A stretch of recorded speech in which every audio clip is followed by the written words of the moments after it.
বন্ধুরা, আমি Mrinal Mrinal books YouTube চ্যানেলে আপনাদের স্বাগত।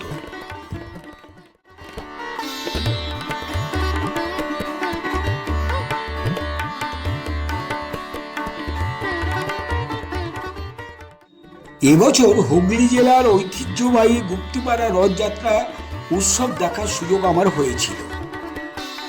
শতাব্দী প্রাচীন এই উৎসবে স্থানীয় মানুষ থেকে শুরু করে দূর দূরান্তের অসংখ্য ভক্তের ঢল, ভক্তি, আনন্দ আর উৎসবের আবহাওয়া সবকিছুই আমি ক্যামেরাবন্দি করার চেষ্টা করেছি। তার সম্পূর্ণ ভিডিওটি ইতিমধ্যে মৃণাল বক্সি ইউটিউব চ্যানেলে প্রকাশিত হয়েছে। ভিডিওটির লিংক আমি ডেসক্রিপশন বক্সে দিয়ে রাখব।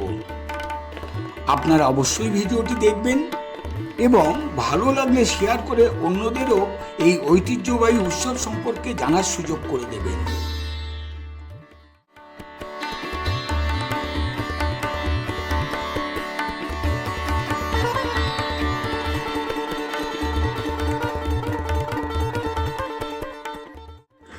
গুপ্তিপাড়া যাওয়ার পথে আমি বেহুলা স্টেশনে নেমেছিলাম। স্টেশন চত্বরে একটি আকর্ষণীয় ব্যানার আমার নজর কেড়ে নেয়।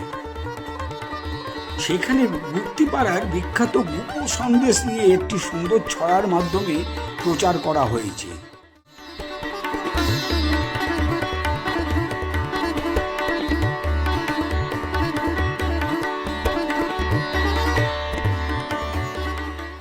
বন্ধুরা, আজ আমার এই ভিডিও গুপ্তিপাড়ার বিখ্যাত গুপ সন্দেশ নিয়ে। এবার চলুন এই ব্যানারে গুপ সন্দেশ নিয়ে কি বার্তা দেওয়া হয়েছে দেখে নেওয়া যাক। গুপ সন্দেশ বার্তা: মুখে তারে দিলে পরে খুশি হয় মন, মিঠাই এমন জন্ম নিল যেথা গুপ্ত বৃন্দাবন। সে যে জোড়া সন্দেশ চেহারা বেশ, নাম তার গুপ যেন জিভে রয় রেশ। জিআই এর তরে আজ করি আবেদন, গুপ যাক বিশ্ব মাঝে এই নিবেদন।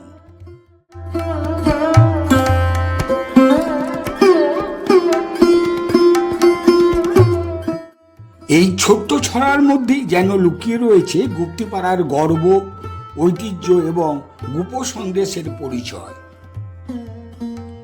গুপ সন্দেশ, যা অনেকের কাছে জোড়া সন্দেশ নামেও পরিচিত, বাংলার মিষ্টান্ন ঐতিহ্যের এক অমূল্য সম্পদ।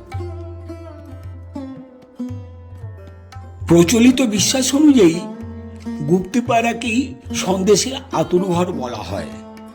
এখানেই প্রথম তৈরি হয়েছিল বিখ্যাত মাখা সন্দেশ।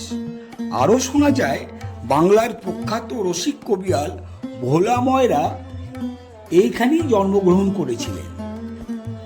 একসময় গুপ সন্দেশ বাংলার প্রথম দিকের ব্র্যান্ডেড সন্দেশ হিসাবেও পরিচিতি লাভ করে। গুপ নামটি এসেছে গুপ্তিপাড়া শব্দের সংক্ষিপ্ত রূপ থেকে, এমনটাই সাধারণভাবে মনে করা হয়। এই সন্দেশ তৈরি হয় গরুর দুধের ছানা, চিনি বা খেজুর গুড় এবং হালকা সুগন্ধি উপাদান দিয়ে। তবে এর সবচেয়ে বড় বৈশিষ্ট্য হলো এর আকৃতি। দুটি মাখা সন্দেশ যেন একসঙ্গে জোড়া লাগানো। এই অনন্য গঠনই একে অন্য সব সন্দেশের থেকে আলাদা পরিচয় দিয়েছে। সেই কারণেই অনেকে একে জোড়া সন্দেশও বলে চেনেন। এবার চলুন গুপ সন্দেশের আসল স্বাদ ও গল্পের খোঁজে পৌঁছে যাই গুপ্তিপাড়ার একটি অতি পরিচিত মিষ্টির দোকানে, কল্যাণী মিষ্টান্ন ভাণ্ডার। রথতলার মোড় থেকে গুপ্তিপাড়ার মাঠ বা গুপ্ত বৃন্দাবনের দিকে যাওয়ার পথে বাঁ দিকে রয়েছে এই দোকানটি। দোকানের মালিক শ্রী কৌশিক ঘোষ অত্যন্ত আন্তরিকভাবে আমাকে প্রথমেই একটি গুপ সন্দেশ খাওয়ার অনুরোধ করলেন। সত্যি প্রথম কামড়েই বোঝা গেল এই সন্দেশের স্বাদ একেবারেই স্বতন্ত্র। মোলায়েম, সুগন্ধি আর ঐতিহ্যের এক অনন্য মেলবন্ধন। বর্তমানে একটি গুপ বা জোড়া সন্দেশের দাম 20 টাকা। এরপর কৌশিক বাবুর কাছ থেকেই শুনলাম গুপো সন্দেশ তৈরির সম্পূর্ণ পদ্ধতি, এর ঐতিহ্য এবং এই ঐতিহাসিক মিষ্টিকে দেশ বিদেশে আরও জনপ্রিয় করে তোলার জন্য তার ভবিষ্যৎ পরিকল্পনার কথা। আমাদের এটা আমাদের নিজেদেরই ছানা, আমাদের বাড়িতে সব গরু আছে, ওই ছানা দিয়ে আমাদের এই সন্দেশ তৈরি করা। আমরা এটা নিয়ে প্রায় এগিয়ে গেছি, জিআই পাবো এটা নিয়ে। আপনি আপনার এই দোকানের নামটা যদি কল্যাণী মিষ্টান্ন ভান্ডার, কল্যাণী মিষ্টান্ন পোস্ট অফিসের গায়ে, একদম গুপ্তিপাড়া পোস্ট অফিসের গায়ে। আপনার ছানা লাগে, ঠিক আছে। এখন গুড়েরই বেশিরভাগ করা হয়, যাতে টেস্টের জন্য ভালো পরিমাণে গুড়টা দেওয়া হয়। আপনার ওই কেজিতে 400 করে গুড় দেওয়া যায়, ঠিক আছে। ঝোলা গুড়, হ্যাঁ ঝোলা গুড় দেওয়া যায় যাতে টেস্টটা ঠিকঠাক থাকে। এই জিনিসটাকে একটু কড়া করা হয়, মানে এই জিনিসটা কড়া না করলে জিনিসটা বসবে না আর কি জিনিসটা, ঠিক আছে। সেইভাবে জিনিসটাকে তৈরি করে ক্যাপে বসানো হয়, নিয়ে সার্ভ করা হয় মানুষকে। জোড়া সন্দেশ ছিল এটাকে অ্যাকচুয়ালি জোড়া সন্দেশ বলে। গুপ্তিপাড়াতে যে গুপো সন্দেশটা ওইভাবেই একটা নামকরণটা হয়েছে, গুপো সন্দেশ। আর সেই থেকেই এটা জিআই পাওয়ারও খুব কাছাকাছি তো আমরা আছি, এটা খুব তাড়াতাড়ি জিআইও পাবে। আর হ্যাঁ, এটা প্লাস আমরা এটা মানে খুব আমাদের গুপ্তিপাড়ার একটা নাম, গুপ্তিপাড়ার নাম রোশন হবে, সবাই আসবে। এই জিনিস মোটামুটি এটা 2 থেকে 3 দিন থাকবে, ঠিক আছে। তাও আমরা কলকাতায় স্যারদের সাথে সব কথা বলেছি যাতে এটাকে বেশি দিন রাখার মতো কিছু এটা তৈরি করার জন্যে, তো স্যাররা সেইভাবে বলেছে। তো আমাদের এখনও আপাতত সেটা আমাদের স্যাররা দেয়নি। তো আমাদের এটা আজকে যদি তৈরি হয় 2 থেকে 3 দিন একদম সুরক্ষিত থাকবে, কারণ এখন ওয়েদার গরম তো গুড় দেওয়া হয় যথাযুক্ত। আর আপনার এটা তৈরি করতে পুরোটাই ছানা আর গুড়, আর দুধ এনে ছানা কাটাতে হয়, সেই ছানাটাকে জাগ করতে হয়, মানে হালকা জাগ, খুব একদম ইয়ে না। তারপর হালকা হালকা দানা, মানে তারপর সন্দেশ কাটতে হয়, তারপর এটাকে পেটাতে হয়, তারপর এটাকে ক্যাপের মধ্যে বসিয়ে দিতে হয়। হ্যাঁ, এরকম একটা পাটা থাকে, এরকম পাটার উপর এটাকে এরকম পিটাতে হয়। পেটানোর পরে এটাকে এই সেটটা তারপর আসে, হ্যাঁ জোড়া দিয়ে একটা গুপো সন্দেশ নাম করা হয়। এই হচ্ছে ব্যাপার।